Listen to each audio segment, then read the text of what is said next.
We are now live. Okay, great. Good evening, everyone. This meeting is called to order in accordance with the Open Public Meetings Act. Notice of this meeting was sent to the Home News Tribune, the Star Ledger, and the Highland Park Planet on October 16th, 2020, and was posted on the Borough website at www.hpboro.com and on the bulletin board at Borough Hall, 221 South Fifth Avenue, Highland Park, New Jersey, on October 16th, 2020, and has remained continuously posted as required by law. As mayor, I preside over this council meeting and may interrupt with or terminate a participant statement or participation in the virtual meeting if the participant or his or her statement does not adhere to the 3 minutes provided to each participant for public comment, or if the statement is abusive, obscene, or irrelevant. Council President Phil George, would you lead us in the Pledge of Allegiance, please? I will, Mayor. Thank you.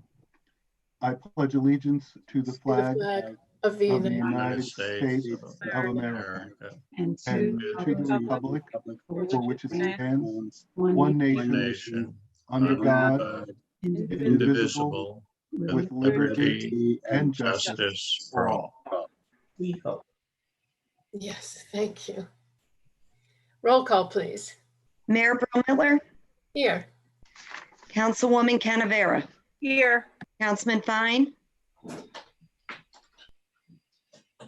You're muted, Josh. Here.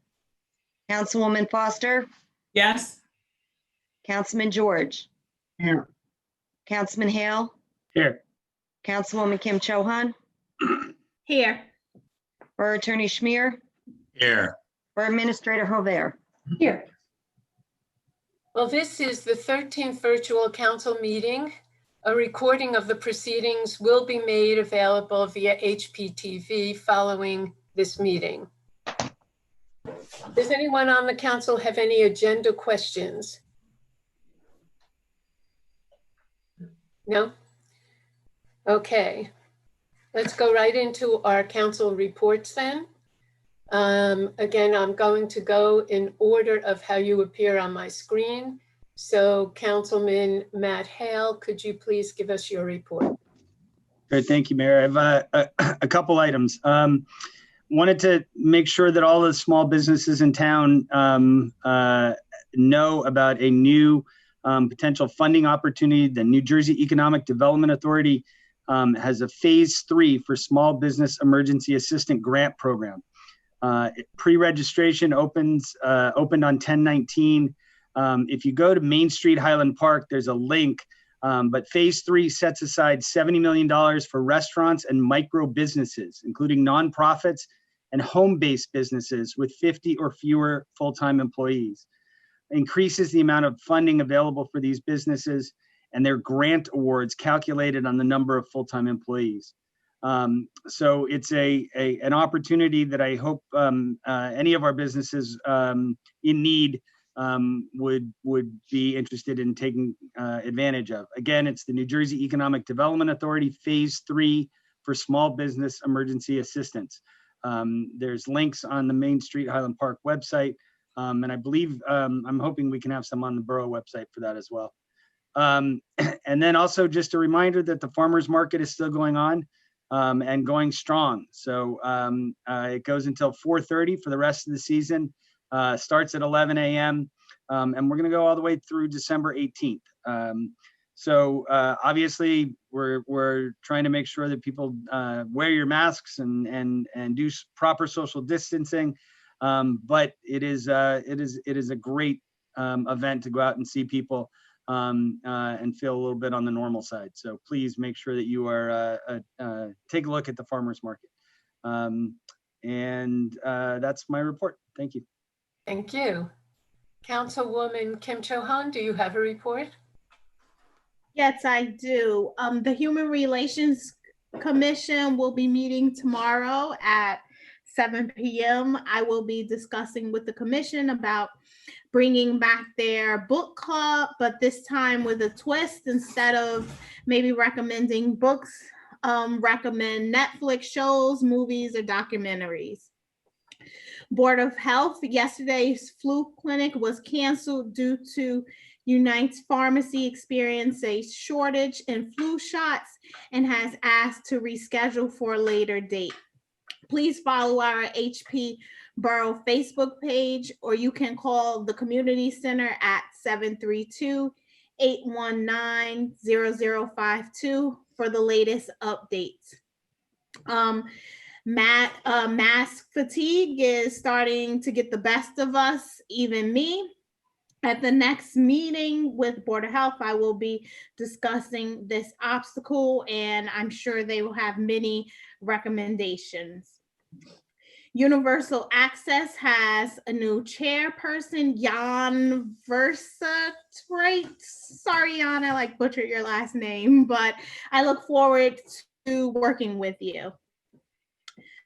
One last announce. Yes, I attended the Municipal Innovation webinar on the benefits of 5G and what it means for municipalities. There were discussions around smart public parking with real-time information, public safety being completely revamped in regards to video surveillance in ultra high definition. However, with these smart technologies come more cell antennas on light and utility poles. So I was just curious. I don't know who this actually falls under. I know it doesn't fall under me, but 5G is a really big deal. And I saw the webinar was free, so I wanted to see how it ties into municipalities. And of course, I have to leave you with my National Day, but it's actually tomorrow. Tomorrow is National Pumpkin Cheesecake Day. One of my favorite desserts. If you have a chance, pick up a slice tomorrow. I'm sure there'll be deals all over. And that's my report. Thank you. And I'll share some of that cheesecake, pumpkin cheesecake, if you have some handy, Stephanie. Okay, Councilwoman Foster, do you have a report? Yes, I do. Thanks, Mayor. First of all, I want to remind everyone that daylight saving times is coming up. And it's that time of year again when we need to change the batteries in our smoke detectors and radon detectors. It's really important to, especially now that we're all home, we need to make sure that those things are in compliance and make sure that we save lives that way. And then we're going to be turning back the clock. So that's really important. I think it was Monday, yesterday, 2 of the schools went back in, Irving and Bartle. And just want to remind everyone to please slow down in town when you are driving. The kids are back in school and we want everyone's safety has to be paramount. So please make sure that you slow down when you're driving through town because the kids are back in school and they're going to be up and about. And I'm happy that the kids are back in school. I'm quite sure they're happier than I am. The other thing is that we're going to be having our trunk or treat. So trunk or treat is coming up. Stay posted. We'll be sharing that information with you guys shortly. This year, it's going to be at the community center. And the police department is, along with Kalitra from over at, she's a PTO board member over at Irving School, and she and the PD is putting this together. So, and safety is paramount. Social distance will be there. They'll have gloves, they'll have masks. And I believe most of the treats will be prepackaged so the kids can come out, take a prepackaged bag of treats and leave. So there's no hanging around, there's no hanging out. It's just, they come out, they show their costume and then they can leave. So that's good. And I want to thank Kalitra for help putting this together. She had reached out to me early in the summer. As a matter of fact, last year after our first Halloween party over at the community center and at the teen center, she came to me and she says, I want to help with this. And she followed through with her word and she participated and made this happen this year. So thank you in advance for making the trunk and treat happen. On Saturday, we had an unfortunate incident in town. A driver was making a wide turn over, and our Doughboy statue was knocked down. And I've gotten many phone calls about the Doughboy. The statue was knocked down. It was taken up and placed at DPW. We're working through all the paperwork and the particulars to make sure that the Doughboy will go back up and we will have our Doughboy statue in town. It's been there for 80 years, I've heard. And we're going through all the paperwork and all the filings to make sure that a Doughboy statue will be returned to its rightful place. So stay posted, the Doughboy is coming back. And with that, that's my report. But number one, change your radon detector, your smoke alarms and what have you. And please, everyone, be safe. Thank you. Thank you, Councilwoman. Councilwoman Cannavaro, do you have a report? The Mental Health Commission would like to remind everybody that it's Emotional Wellness Month. Make sure you're taking care of yourself. Self-care is very important. If you do not take care of yourself, you cannot take care of others. So make sure to take time for yourself, do something you enjoy, and take care of not just your emotional self, but also your physical self. That's the end of my report. Thank you. Very important. Councilman Fine, do you have a report? Yes, I do. First, I'm looking forward to voting on the consent agenda resolution 10-20-282, which is being introduced tonight by the Recreation and Arts Committee, which I chair, which will approve the siting of a skate park component at Carsey Street Park. Second, on Thursday, October 29th at 6 p.m., the Highland Park Historical Commission will be hosting a virtual presentation about the Indigenous people of New Jersey and Middlesex County, at which participants will learn about the general prehistory of the region and explore prehistoric sites and artifacts that have been found near Highland Park.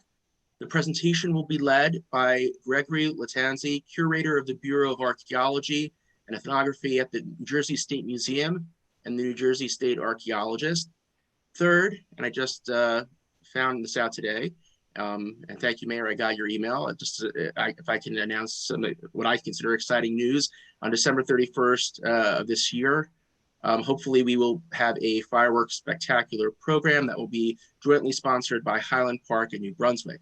And finally, in line with what Councilwoman Cannavaro just said, October is Mental Health Awareness Month, and it's important to remember that there is no shame in seeking help when you're struggling with your mental health. And to learn more about the mental health resources available in New Jersey, please check out nj211.org/mental-health-resources. And in Highland Park, we are proud to be stigma-free, and let us all work together to break the stigma. Thank you. Thank you. Council President Phil George, do you have a report? Yes, Your Honor, thank you. This is an interesting crossover, which we always like to see between our different groups, between the arts under Councilman Fine and STAC, the Shade Tree Advisory Committee under my liaison. STAC is sponsoring a photography contest solely for residents and solely for our trees. And if you look outside, you know that we're just coming into our peak foliage season. So the contest submissions online through the site that's marked on the borough website by October 31st at 5 o'clock. It's open to our residents because it's focused on Highland Park. It has to be a tree in the borough and no people. So we're looking for photographs of some of our trees in all their autumn glory. And I think it's a very interesting mix between the two groups. A reminder, bulk trash on the south side is for this Thursday. Also a reminder, there's no recycling because of the borough focusing on bulk trash removal. So please, if you're going to have bulk trash, put it out on the south side for the 22nd, but no recycling, please. Just a note for our sustainability. On the consent agenda, we have appointing Gable Associates as our consultant for the community solar program. Our borough administrator may describe it a little bit more, but we've also discussed it and presented it at the meetings. This is with regard to participating in a solar project, which may or may not be in Highland Park, which can return benefits to low and moderate income. I think it's a very worthy program, and this is just exploratory at this point, but we are starting on that trail. Just a note on the library, the librarian's choice for selections for pickup is working very well. There are also a number of virtual programs coming online with a lot of participation, and the library is keeping up, even though unfortunately we're still not. My favorite thing is to just sit quietly and browse through the stacks, but the library is functioning very, very well. And one warning, and I didn't have time to discuss this with Councilwoman Foster because it does fall under public safety, but just before the meeting, I got one of these robocalls, and for senior citizens. It purports to be from Social Security, and it's one of the typical scams about they've detected fraud in your Social Security. And please, this is a scam. Social Security does not do phone calls. But if you're on Social Security or Medicare, you know that this is a month where they're mailing out for the renewal of insurance through the Medicare plans. And that's where they're targeting as the mailings are going out. So please be careful. Don't dial back. It's a scam to talk to the officer who will be putting charges against you if you punch number 1, and they're trying to get your Social Security number and information on your account. And that's all I have, Mayor. Thank you. Thank you, Council President. Borough Administrator, do you have a report? I just wanted to use a little of my time to talk about some of the issues that I've been hearing from residents, from council members with regard to the water and sewer most recent billing. I'm going to just walk through, because I understand that there's some concern that the bills went up or people had concerns about their specific bills. And I thought I could lay out a few things. I've had to look into these enough times. There are kind of some typical things we find in looking at these matters that I thought it might be helpful to share with council, but also with the public. And we'll also repackage this somehow and get it out as well so that it's available for those who aren't on tonight. But a couple things that I point out for everybody to think about when you look at your bill for the third quarter, because that's the most recent one, the best thing to do is compare that against your water usage from third quarter last year. There are seasonal variations in how you use water, and I say everybody, you know, that go up and down. And third quarter for Highland Park residents is typically a higher bill and higher usage because you're watering lawns, you're doing outdoor things that require the use of water. So that's just one thing. If you're doing a comparison, the first thing I do when someone calls me with a question, I look at how did 2019 third quarter look? And if it's kind of in the same range, I go, well, maybe there isn't an issue, or if it is big, let's look further. One of the other things I'd add that we're noticing throughout the town, and we did compare to last year, water consumption is up across the board, and we're a highly residential community. And with COVID and people being home, working from home, not going to vacations as like they might use their summer to do, or not going to summer camp if you have children, you know, all of those things have added up to higher consumption borough-wide. Because I know it's a reality because of COVID that we're all using more water than we might normally use, especially if we're not usually working from home or staying at home all day. So that's another factor that I just ask people to be mindful of when looking at it, their own bills. But that's not to say there aren't sometimes issues within a home that could lead to a jump, a big jump. And that's usually what we would call internally a leak. But just to break that down, what that really means is you're using water you didn't know you were meant to be using. And that can be a dripping faucet, a dripping hose, flush a toilet that's running all day because the handle needs to be, you know, jiggled and the flapper needs to go down. These are all things we've all dealt with in small ways in our homes. However, it can accumulate pretty significantly. And that can be especially true if you happen to be away for a while. And those things are left running for 2 and 3 weeks if you did manage to squeeze in a vacation. So I'm just suggesting those things because I've talked to residents for whom that is exactly what happened. So that's another factor. And then with respect to this quarter, I guess I wanted people to really be aware of, and I know we've mentioned in prior meetings, but the Middlesex Water Company, who we brought on board to run our system, we still own our infrastructure and we still make the decisions with regard to what projects to prioritize, but they're doing the day-to-day operations and maintenance of our system. And this was the first quarter that they read our meters. And I will tell you, we did a lot of rereads we had the capacity to do a lot of rereads that we might not have normally been able to do to confirm our readings and their accuracy. They went out after we got the initial readings, they went out over 200 rereads to make sure they were right because they were new and they wanted to make sure that they were getting accurate readings. And in the past, we didn't have the staffing to do that kind of verification effort. So I wanted everybody to know that we've actually really beefed up our ability to go back out, get readings and get rereadings. And that's, I think, important for people to remember because they just came on board July 1st. And then the last point I'd make is in 2019, at the end of the year, Council authorized a rate increase in 2020, and it was a 15% rate increase.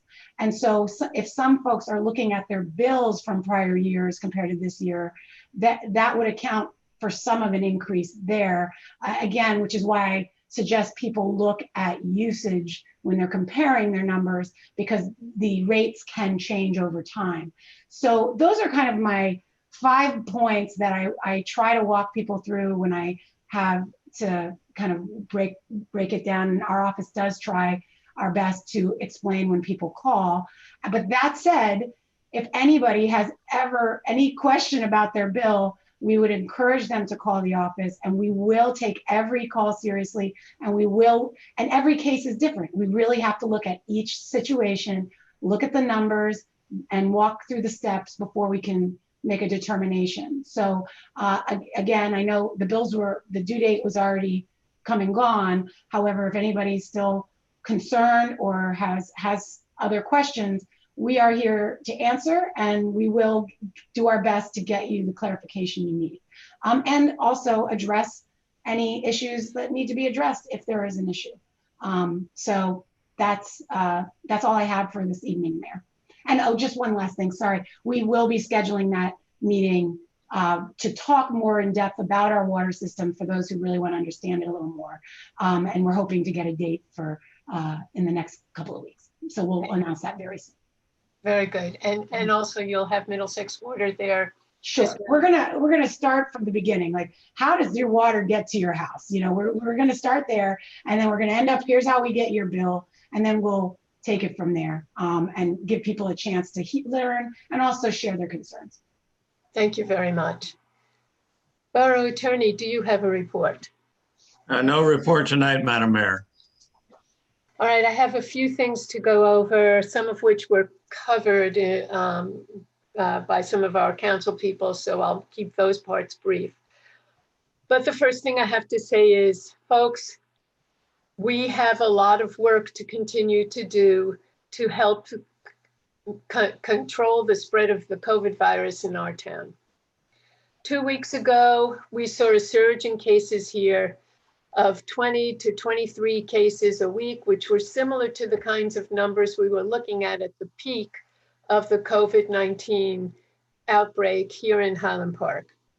Just this last week, we started off with 1 or 2 new cases a day, and I was feeling encouraged. But by the end of the week, we were up to about 4 cases a day. In one recent case that we learned about, one of our residents told me of an older couple that was hit by the virus, and the husband of the couple had to spend time in the hospital. This is still a very serious situation. We're not out of the woods yet. We should not be congregating casually.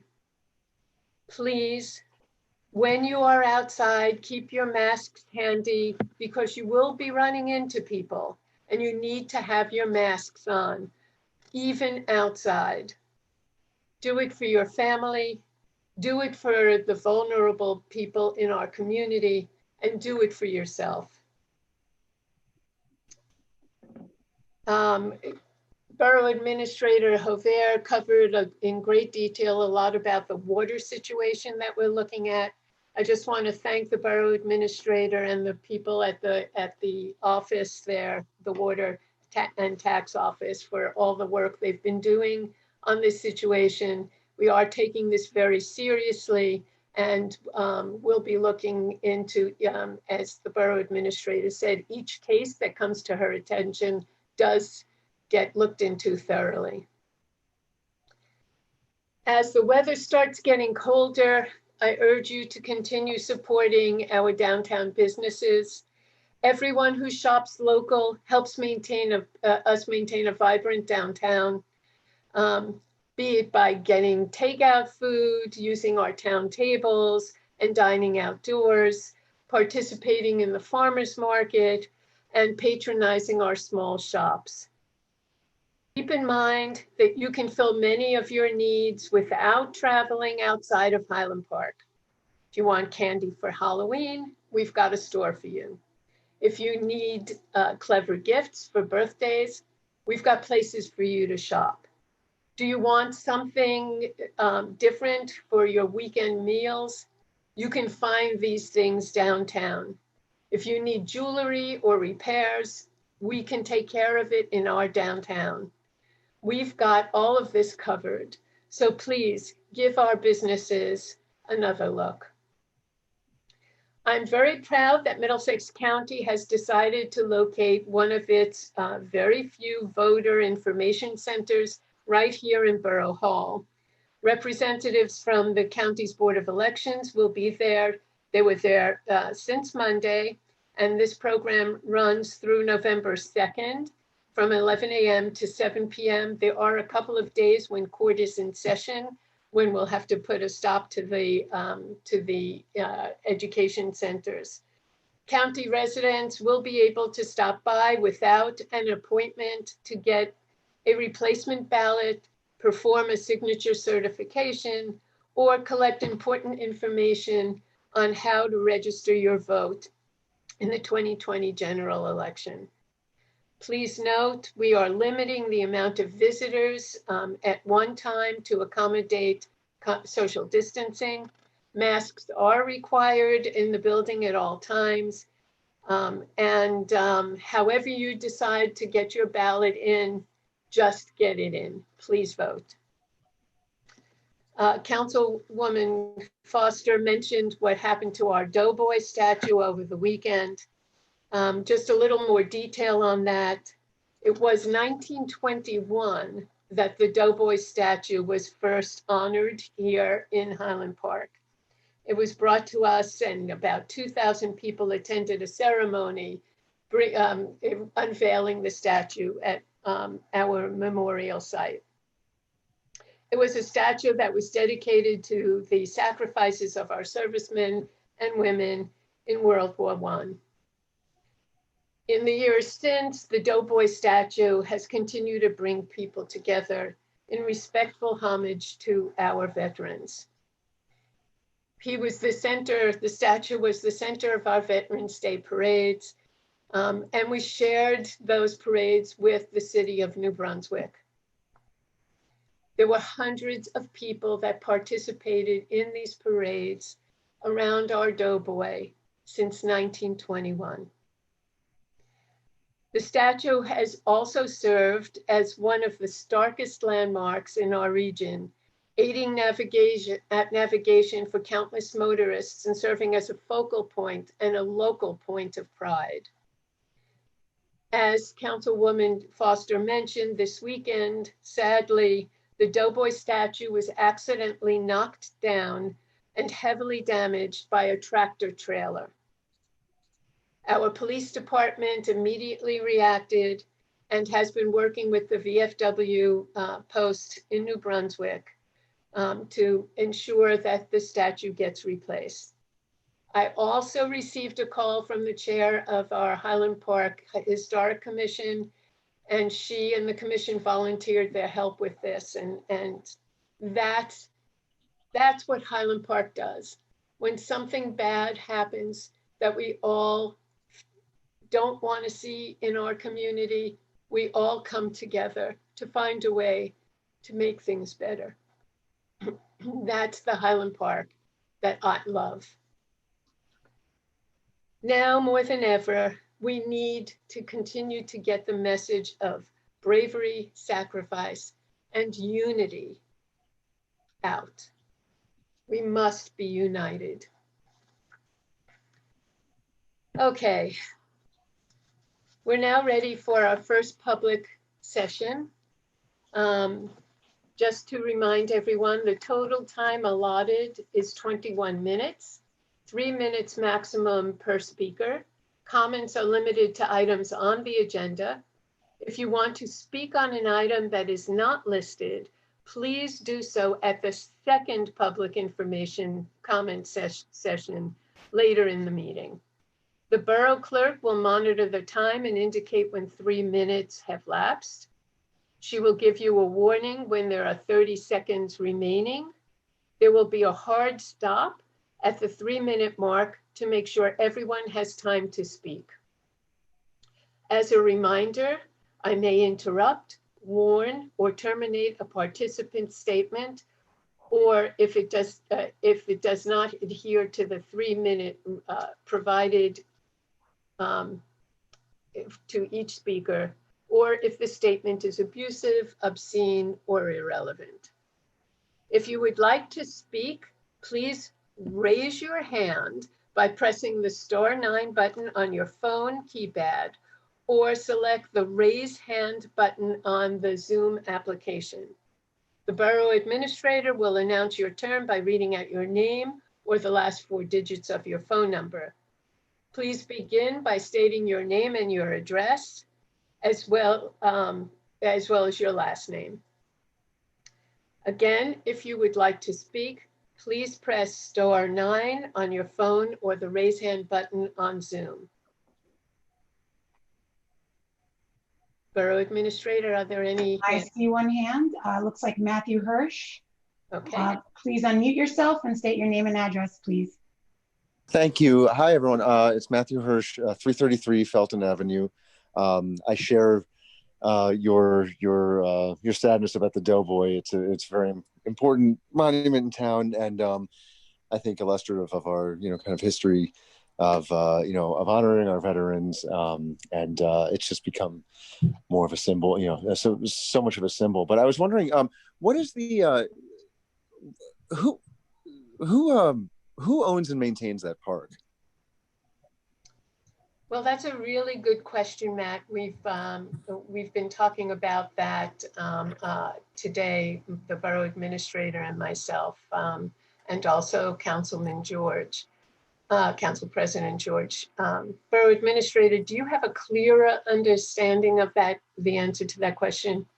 The borough doesn't own the property, and from what I've been able to piece together, the location.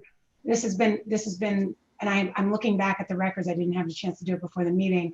Was identified, and they granted us permission, and who probably of the some Veterans Association at the time, to erect the statue there.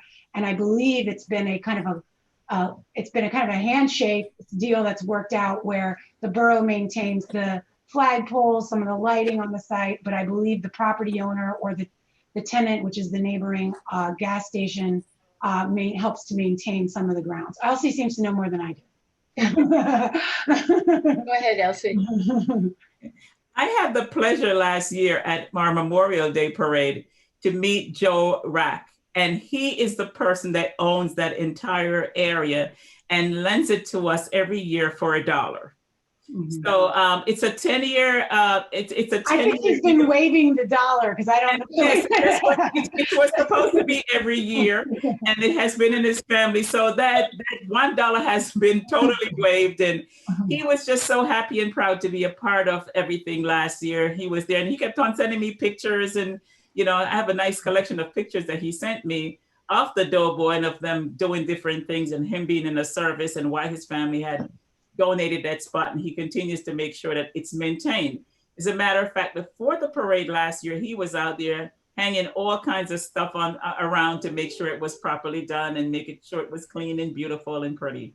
Yeah. So Mr. Rack, I will reach out to him and let him know that we had this snafu, but it's going to be taken care of and our Doughboy is going to be fine. Yeah, I was trying to look into, you know, when it was first installed, like who were the players, and that requires the clerks peeling away at the old books to try to figure some of that out. So maybe we should go to the source there a little bit, and he may know from his family history a little bit more. Yeah, I can give you his number. Yeah, that'd be great.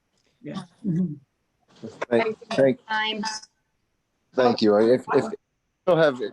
If I still have some time, I just had one follow-up question. I hope that maybe we take a chance to look at some of the traffic patterns around that circle, around that triangle when we wrong shape, around that triangle when we. Well, Matt, before you leave that, I just want to tell you that I have been looking at what we can do regarding large tractor trailers running through our town, because frankly, this is not the first accident we've seen in the recent years with tractor trailers. I have asked our police department to give me a report over the last 5 years, how many tractor trailer accidents we have seen in our town. So I'm hoping that we can start looking at addressing the trucks that make their way through our community. I believe Piscataway passed an ordinance recently limiting the number of trucks that can go through a certain part of their town. Mayor, and I just add one other thing, just because I don't see any other hands raised. The bicycle and pedestrian plan that was adopted looked at that area in particular, not necessarily as much, we weren't focused on the cars, but we were looking at ways to manage cars better. And I'm sure restricting the size of these vehicles would go a long way, but there's also a lot of ideas for how to make it safer for the bicycles and pedestrians that need to access these areas because of that unique kind of Y-shaped config. So that's something we hope we can keep moving on. Very good. Matt, you had another question since there's no one else here. Oh, well, you know, if I don't want to get the collective eye roll, and this is not for something I asked for discussion, but I thank you for considering the resolution on accessory buildings. I hope at some point we can consider housing as an accessory use, and that's all. Thank you. Okay, Borough Administrator, just one last check. Are there any other hands? I see none, Mayor. All right, then let's move on to our ordinances. The following are ordinances requiring a second reading, which is the final reading of each ordinance. Clerk, could you please report on advertising the land use ordinance amendment, home-based business, for consideration of passage on final reading by title? An ordinance of the Borough of Highland Park, County of Middlesex, amending Chapter 230 Land Development concerning accessory buildings, garages, and home occupation, and amending the code of the Borough of Highland Park, was duly advertised for consideration of passage on final reading by title, and affidavits of publication are on file. The ordinance was posted and made available for public inspection as required by law. Okay. Can I have a motion to take up the ordinance on final reading by title? So moved. Second. Okay, is there any public hearing? That would mean you'd have to raise your hand, members of the public, or press *9 if you would like to speak on this matter. Mayor, I see no hands. Okay. Then I have a motion to adopt or reject and advertise the ordinance on final reading by title. So moved. Roll call, please. Councilwoman Canavera? Yes. Councilman Fine? Yes. Councilwoman Foster? Yes, I think this is a timely ordinance that's being put out there because many persons now are now forced to be working from home and spaces at paramount. So definitely, yes. Councilman George? I'd like to thank Councilman Hale for the work he and the Economic Development Committee did on this. I think it's not only important for our working from home pandemically, but it fits a new way of working that we've all been leaning toward, especially with the new and emerging workforce, which we have here in Highland Park. We have a unique nature, and it is spreading nationwide and worldwide. I vote yes. Councilman Hale. Thank you. I just also want to say thank you to the Economic Development Committee for your work on this, and also the Planning Board for some good suggestions about crafting this. And so I think this is a win-win, that this is an opportunity for us to help people, not just in COVID, but as Councilman George said, this is things may not go back to normal even after COVID in terms of where we work, and this is a real opportunity for us to move ahead and make it a little bit easier for people to be able to use their space. So thank you to everybody for your support on this, and I certainly and enthusiastically vote yes. Councilwoman Kim Cho-Han. Yes. Okay, I also want to compliment Matt and the Economic Development Committee on this. Not only does this open up new opportunities for people to work at home, it does it in a way that does not cannibalize any of the rental spaces that are occupied downtown as well. So good work on this. Okay, we're moving on to the consent agenda now. I'd like a motion to adopt the following items, 14A through 14L. So moved. Do I have a second?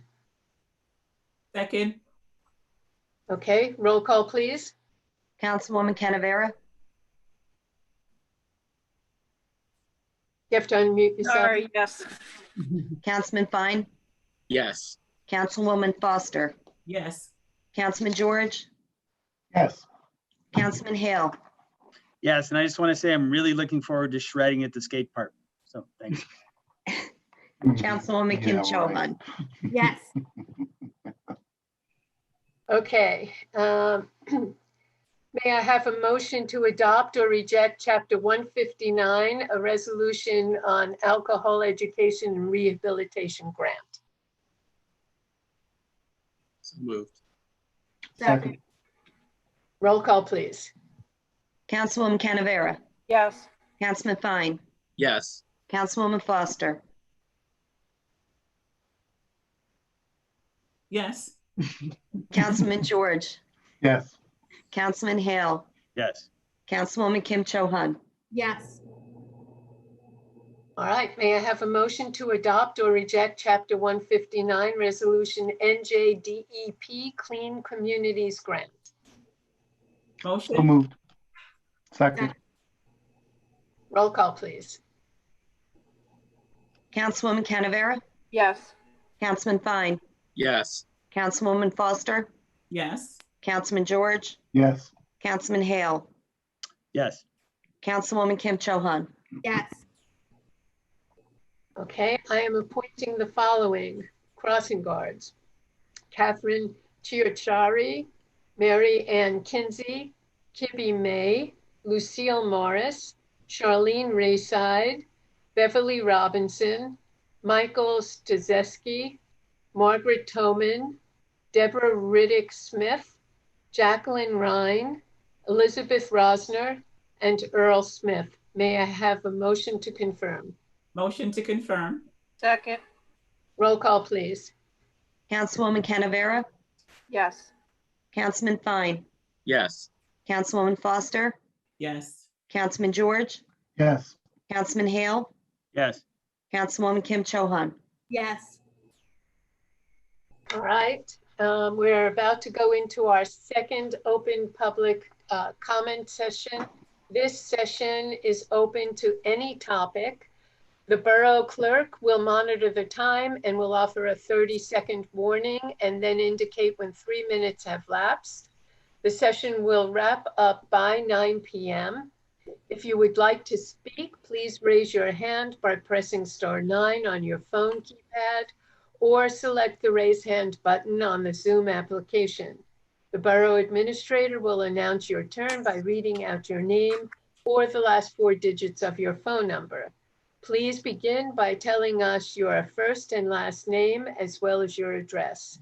Again, if you would like to speak about a topic on any on or off the agenda, please press *9 or press the raise hand button now. Mayor, I see Amy Livingston with a hand raised. You're now unmuted. Just please state your name and address for the record, please. Amy? Looks like your mute is on. You may have to unmute yourself as well. Okay. Amy Livingston, 229 South 11th Avenue.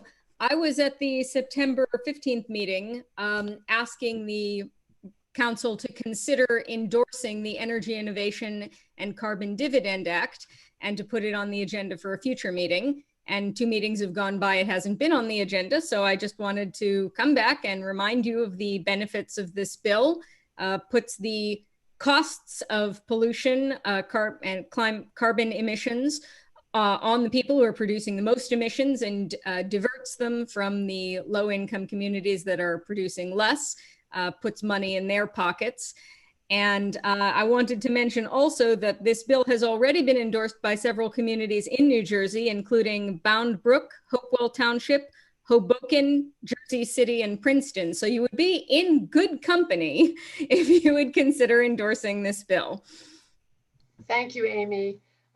Council President Phil George, since you are the council chair of the Public Works Committee, would you mind looking into this and getting the information on this bill to the rest of the council? And we'll put it, Borough Administrator, let's make sure that we put it up for discussion at the next. Mayor, I do have a copy of the model resolution that's gone to a number of towns. Unfortunately, we weren't able to agendize it for Public Works at our last meeting, but we will put it on for the November meeting.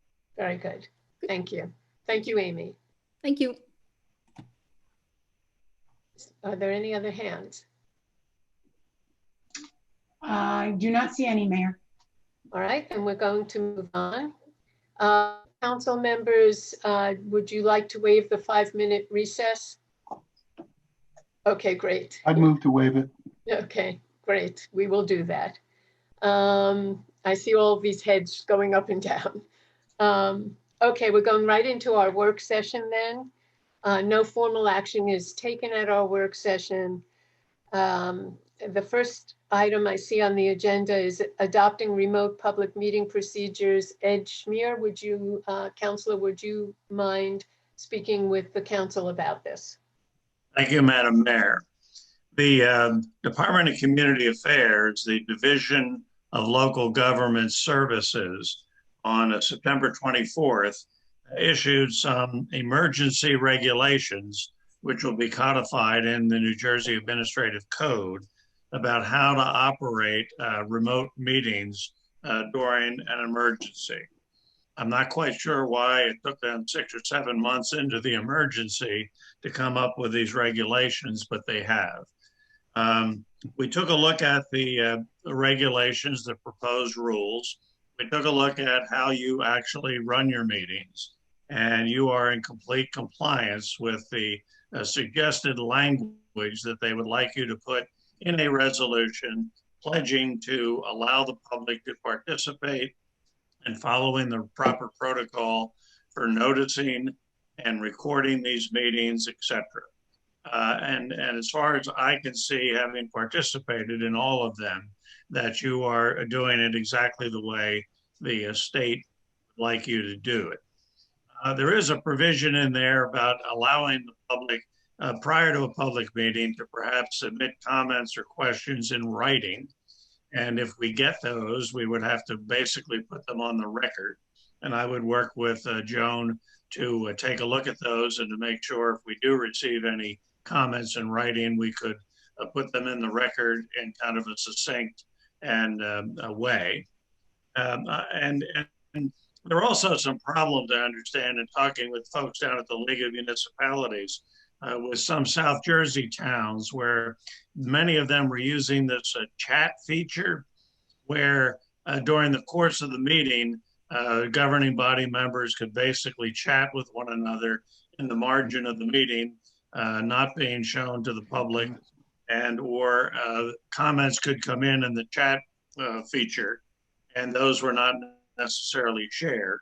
And so that one of the reasons this came out, I think, was to discourage that everything that it said at the public meeting should be shared with the public. So we got in the finance notice, we read the draft regulations, put together a brief resolution, which I would recommend that you consider putting on your consent agenda for your next meeting. And Borough Councillor, was there any guidelines in terms of us actually being physically present at the meetings, or can we or can't we put certain, what are they called, screen, whatever, backdrops behind us? Is there any guidance on any of that? No, you can have the most bizarre backdrop you want. There's nothing in the regulations about that. I would say too that there were some comments that we discussed with some folks at the League about, and again, some South Jersey towns, some smaller ones, when the governing body would convene, a roll call would be taken.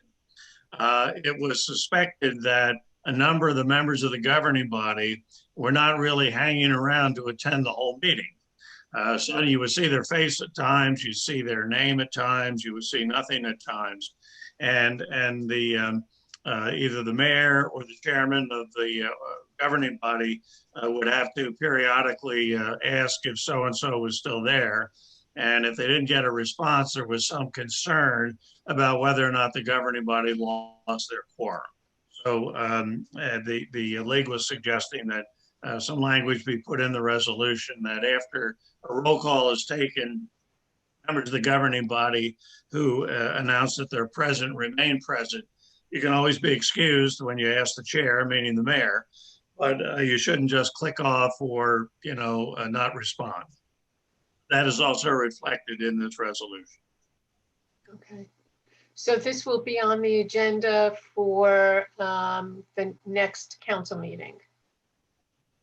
I would recommend that, yes. And council members, did you all have a chance to look at this?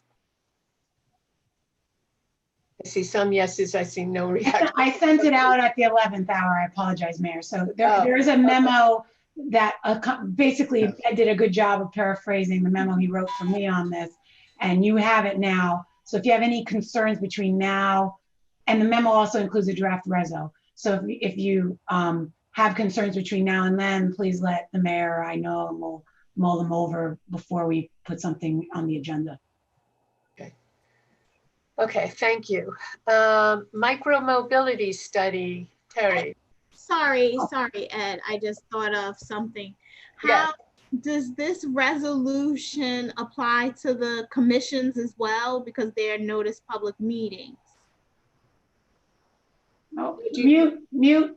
Ed, you're muted. There we go. Yeah, any official public body that could take action would have to follow these regulations. That's correct. Some of the advisory committees don't, but if it's a public body like the health board, that yes, you would have to follow the same regulations, and we'll share those with those bodies. Yeah, Terry, I would say we need to send those out to the chairs. Of course, we will. I guess you raised an interesting point that I hadn't thought of, Stephanie, which was one of the challenges with the format, the video format, is not everybody has the technology. And so, for example, that's why we have a call-in option for members of the public who want to participate. So I think we need to be real clear about which committees need to have this, because if someone is planning on calling in to their normal, environmental commission meeting, Is that a problem, Ed? I hadn't really thought about that from a practical standpoint. I think it's important personally that the governing body be on screen and showing attention to whatever's going on in the meeting. I think that's just for transparency reasons.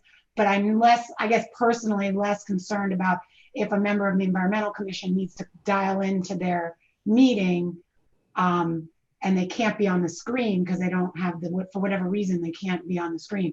So maybe we can talk about that a little bit more before we finalize anything. Yeah, you know what, maybe Terry, I don't remember if we scheduled the next admin committee meeting yet. I just got some availability from Phil, so I have a tentative date and we can throw that on the agenda. Yeah, let's do that. And we have time before the next council meeting. Right. And if Ed can make himself available for that meeting, at least for that portion of the meeting, in case we have questions, that would be helpful. And I think with a quick call, I think we could kind of draw a line that works for everybody. I don't think this is that hard, but I hadn't thought about that prior. Okay, good point. Okay, micromobility study, Terry? So yeah, I had to kind of dust off my memory banks for this one.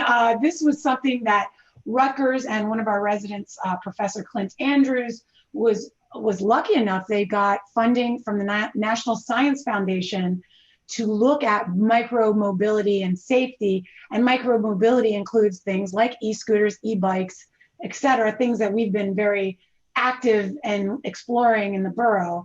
And last year, the borough supported their application to the NSF and they were awarded the money. So now they've reached back, Rutgers has reached back out and the team that's responsible for the study to gauge our interest in continuing that participation, which would, from my understanding, and I must confess I wasn't able to connect with the project team in advance of this meeting, but this isn't by any means, we're not making decisions right here and now. What the micromobility study would involve some monitoring at key intersections so that they would be able to detect when one of these devices goes by, and they can take counts and they can try to assess how it's working, if it's working. One of the questions that I think the mayor raised when we were talking about it was, what about COVID, everybody's home? Is this the right time, or how are they adjusting their study with that in mind? And certainly we still haven't resolved our own e-scooter regulation / VO ride, which I realized was something that I frankly let kind of slip to other priorities, and I got to bring it back to the front.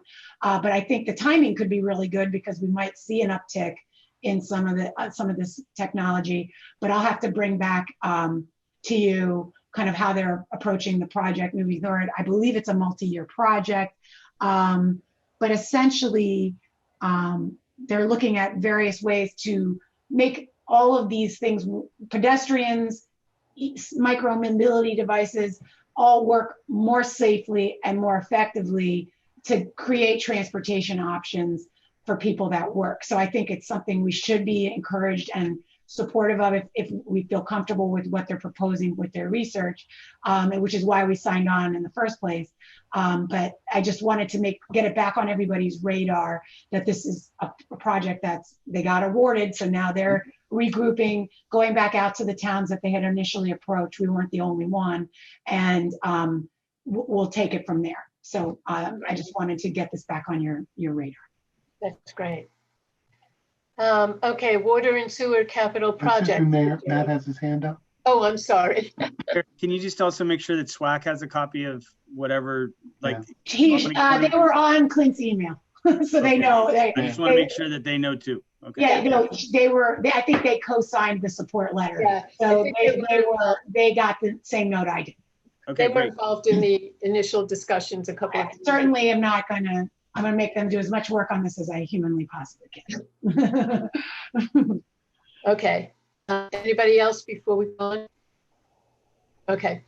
Water and sewer capital projects, Terry?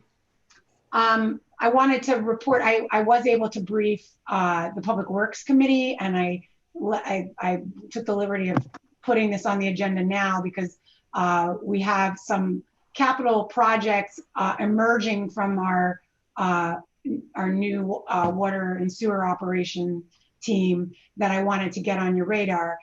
This would be projects that we would fund through the ordinance that's already been passed prior for the $3 million, where we had identified a suite of things we would like to try to do. And now we're starting to hone in on which projects come first. And I'll take probably the one that's the most obvious given my report earlier, which was water meter replacement project. And one thing that I didn't certainly know until I got into this water business here in Highland Park, that the borough is responsible for water meters that are 5/8 or 3/4 inch. And we own a bunch of them, and we would like to update them to make them smarter, and so that they have radio read capabilities. We'll make the readings go more easily, and make rereads a lot more easy.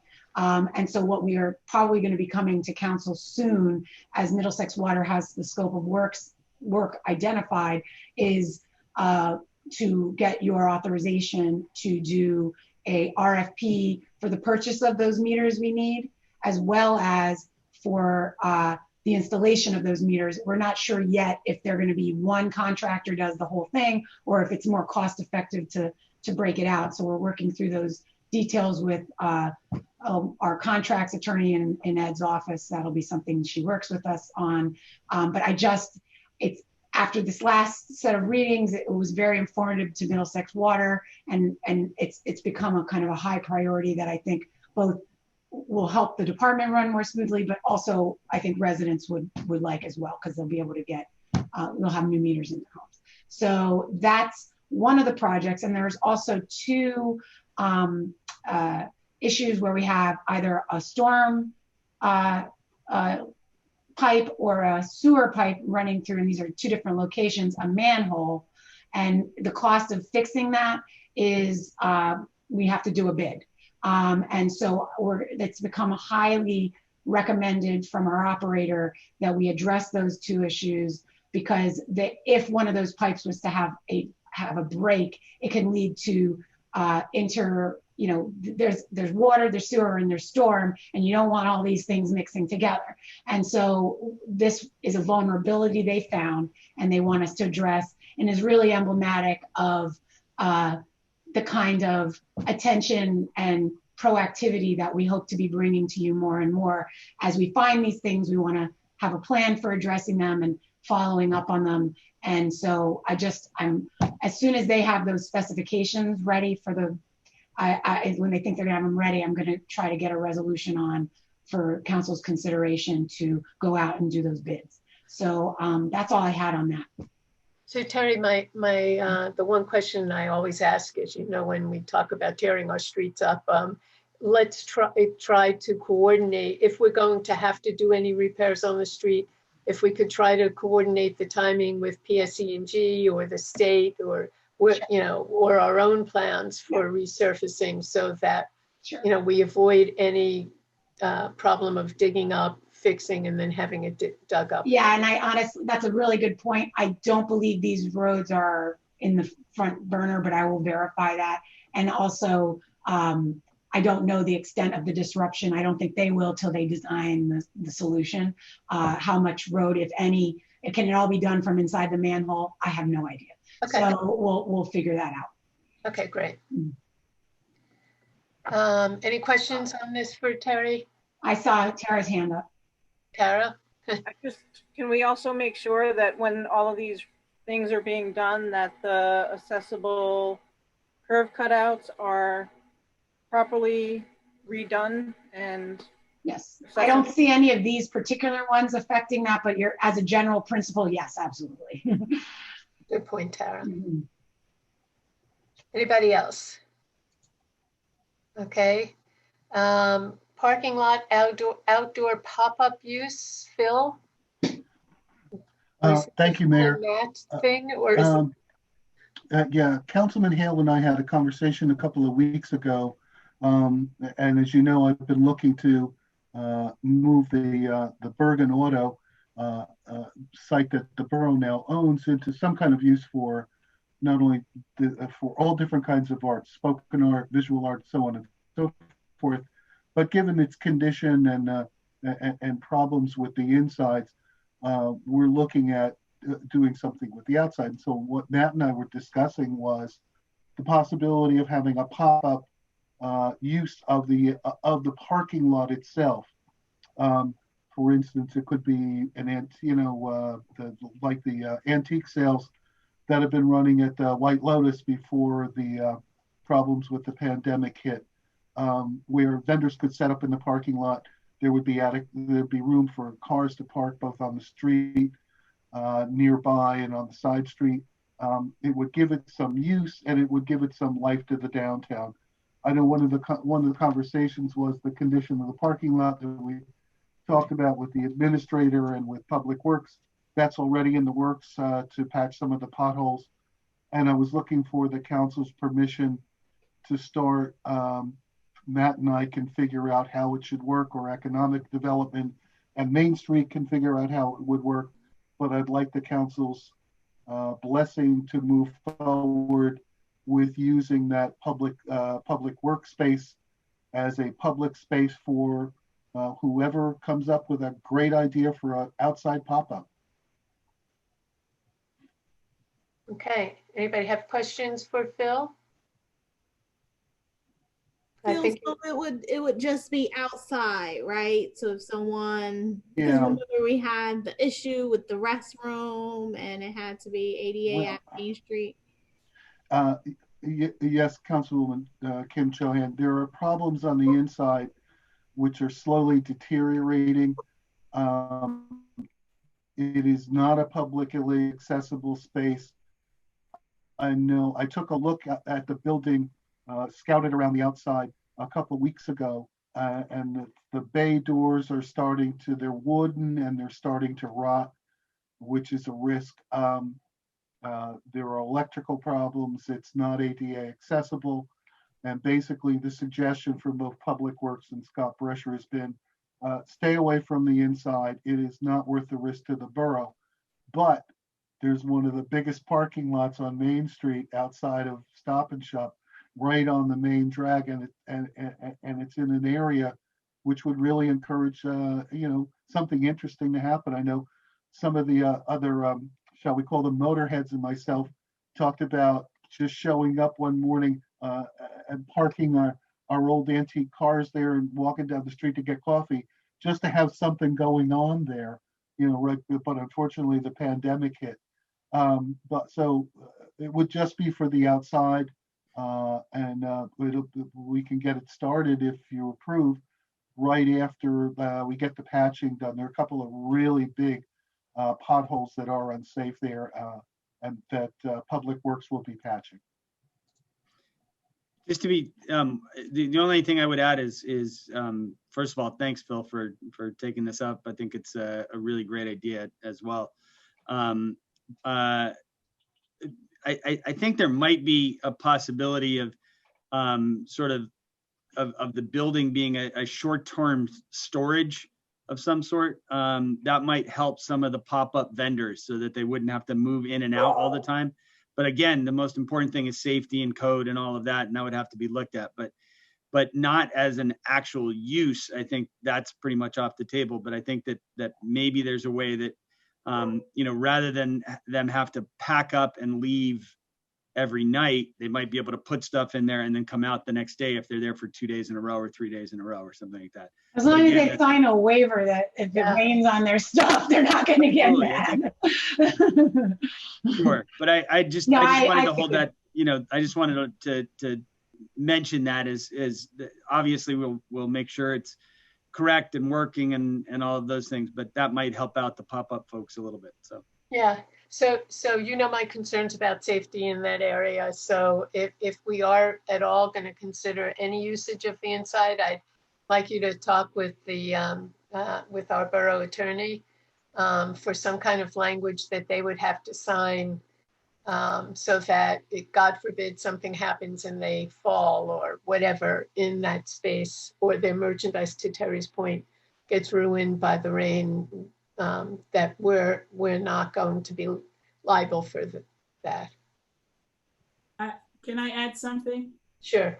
Why would we want to take on that responsibility of putting something when we know the building is deteriorating? That would just be another liability, I believe, that if it's a pop-up, it should truly be a pop-up where people come and bring their stuff and create this atmosphere, and then they leave and they take whatever they have with them. So then we would not be in any way responsible for anything that's left behind. Should we have a terrible storm, should it rain or what have you, then we're not held responsible for anything. It's a pop-up, you take your stuff, you leave, and you come back again. So go ahead, Phil. Thanks, Matt. I admit, and this is my line of work, which everybody knows, I have some significant concerns with using the inside of the building and the condition that it's in, and I would like to see it used in the inside for the all of the arts. That being said, I think we can move ahead with the outside, but before we use the inside, I'd like Ed's weigh in on a waiver, because I oftentimes tell my clients I never met a waiver I couldn't break. But be that as it may, I think that our JIF representative should also just run it by the JIF, because it's more than us storing borough material there. It's private citizens, and I think if we're going to allow them on the inside, a borough representative has to be there to let them in, let them out, and say you can't go into the bays because that's the biggest risk.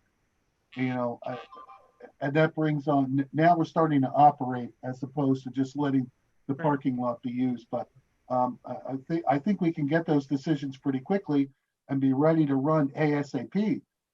I see no reason not to do that, but I think until we get that way in, I'd like to see us just stay outside. I agree. So I think Ed is up to that challenge without a doubt to come up with a waiver that would be acceptable for everybody. So. And also check in with the JIF and make sure that it's not an issue with private merchants storing on public property. Yeah. Mm-hmm. Okay, and you've got the consensus there.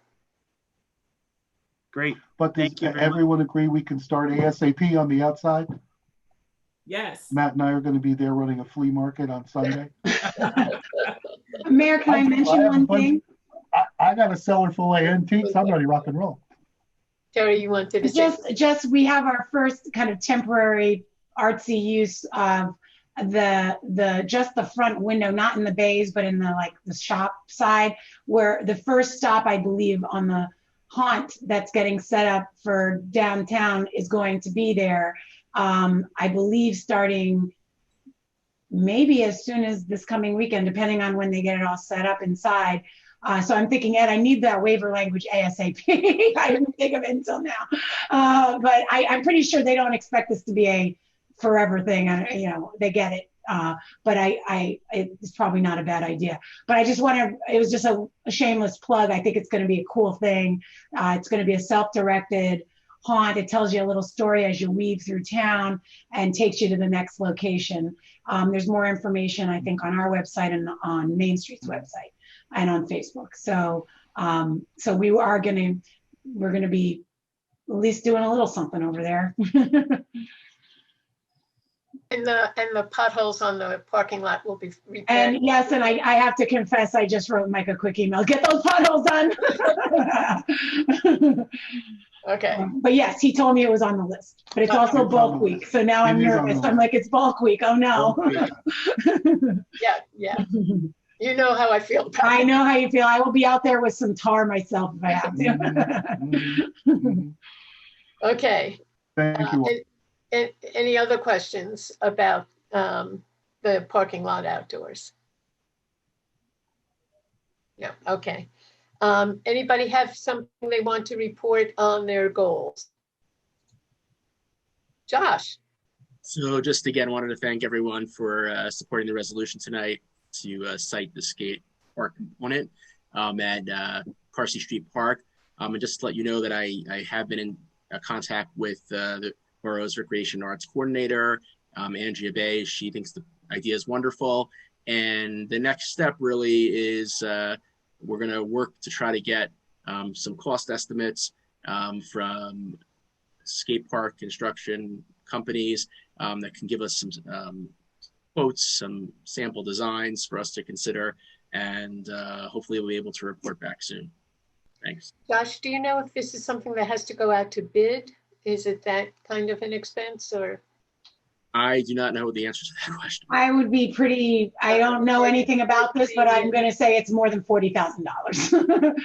Okay, he's shaking his head, yes. I think you have some experience with those Yeah. skate parks, right? Unless we just tell people to bring their own plywood and we'll do it that way. It's probably not a good idea. Harry, you have your hand up. Yeah, Andrea and I are going to be meeting with Edison and New Brunswick and North Brunswick, the people that are involved in doing their skate park. We're just waiting for them to get back to us on dates that work for them. Great. Good. I think Josh should be there too. Well, we're gonna let him know. Oh, okay. Oh, But he I had didn't asked wanna me to reach out. I didn't want to It's say called lame it, duck. but It's called lame duck. I had to say it. Like, I don't know.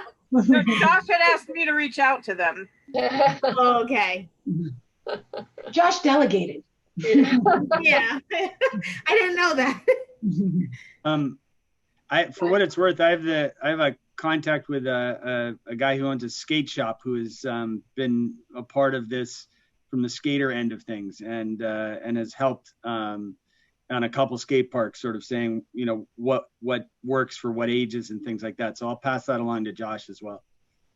Thank you. We might as well make it the best skate park if we're going to do it. Yes, we should. Best skate park ever. Okay. Anybody else have something to report towards their goals?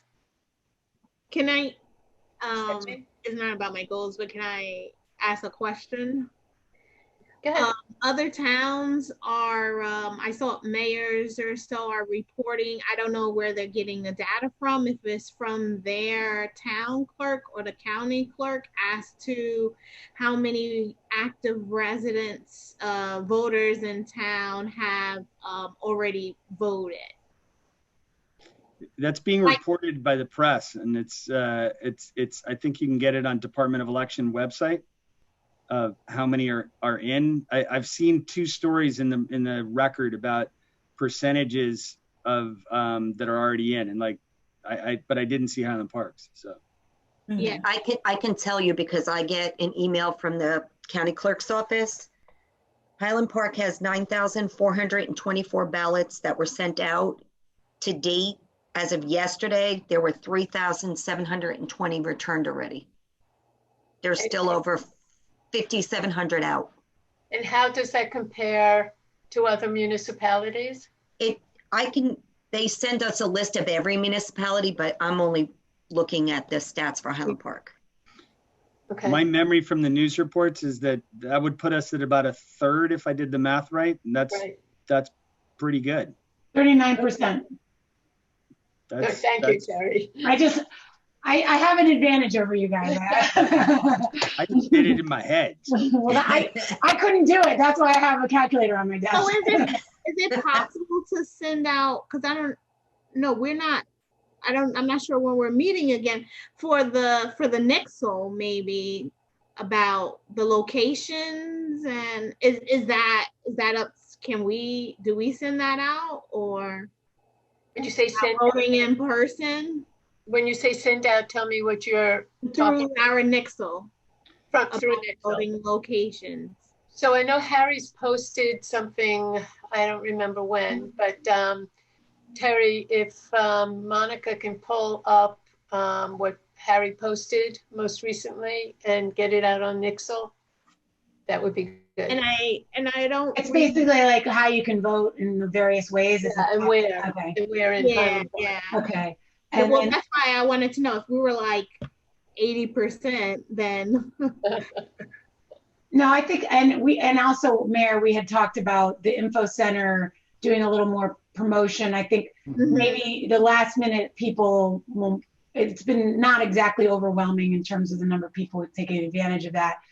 It may just be people know what they're doing or are waiting till the last minute and they're going to freak out when they actually sit down to try to figure out their ballot. But that's a resource, that's a convenience for our residents that we should make sure people are aware of. Maybe while you're talking about that, maybe we can have someone reach out to the county elect board and see if they can quickly do like a lawn sign or something to put in front of the I building? was told they intended to, so I'll follow up with the woman that was kind of coordinating and say, maybe they just are just behind. Okay, They kind of pulled it all together pretty quick. So, good. because I think just a little more visibility would help. Elsie, you trying to raise your hand? Yes, also there are YouTube videos that was sent out from the county with the entire process, from how to get your ballots, how to fill out your ballots, where to drop off your ballot. So there is a video that was sent to us quite a few weeks ago. I can resend it to everyone so we can have it and you can share on your Facebook pages, and it goes there. It details the entire process and dates and everything else like that. So people can do personal share. I did a personal share in my YouTube videos on my YouTube channel with that. So, and there is a Facebook share as well. So I can send that again to everyone so you can take a look and you can. Yeah, and I think, Joan, if correct me if I'm wrong, we have all that stuff from. I've been forwarding that to Harry and Monica as soon as I get it. Yeah. So Okay, good. any information I get, I forward to them. Very good. So, and the next meeting is the 10th, not the 3rd, Yes, correct? That's why, because it's election day. Yes. Yeah. Okay, anybody have anything else towards goals? Nope, not for me. I don't think we have a need for an executive session tonight. May I have a motion to adjourn? So Motion moved. to adjourn. Second. Okay. Good night, Good night, everyone. everyone. Good night. Bye. Good night, everyone. Bye. Good night.